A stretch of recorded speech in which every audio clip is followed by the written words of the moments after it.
তোমরা অনেকেই আমাকে আই মেকআপের টিউটোরিয়াল দেওয়ার জন্য রিকোয়েস্ট করো। সবসময় দিয়ে ওটা হয় না, তবে যতটুকু দিই আমি চেষ্টা করি তোমাদেরকে তারই মধ্যে শিখিয়ে তোলার।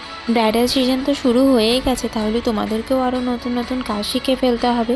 দেখো এখানে যেমন আমি ইনারের ট্রানজিশন এরিয়া থেকে আই মেকআপটা স্টার্ট করেছি, যেখানে আমি ইয়েলো অ্যান্ড পিঙ্ক কালার দিয়ে ব্লেন্ড করে ক্রিজটাকে কাট করে নিচ্ছি সুন্দর করে। ইনার থেকে কাটিং করছি যেভাবে হাফ কাট করে, এরপরে আমরা লিড থেকে আউটার অবধি একটু স্মাচ করে নেব সেম কালার দিয়ে, যেভাবে ইয়েলো অ্যান্ড পিঙ্ক ট্রানজিশন এরিয়াতে ইউজ করেছি। সুন্দর করে ব্লেন্ড করে নেব যাতে ক্রিজ লাইনের সঙ্গে কালার ব্লেন্ড না হয়ে যায়। এরপর আমরা লিডে একটু শিমার অ্যাপ্লাই করে নেব। এরপর চলে আসবো লোয়ার আই মেকআপে। অনেকেই লোয়ার আই মেকআপের কালার নিয়ে কনফিউজ থাকো।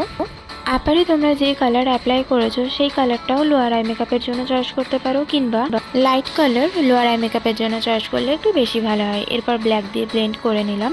এরপর চলে আসবো আইলাইনারে। আমি আউটার বা লিড থেকে আইলাইনার পরানো একটু বেশি পছন্দ করি, কারণ ইনারের দিকটা আইলাইনারে একটু পাতলা হয়, তাহলে আইসের সেটটা ভালো বোঝা যায়।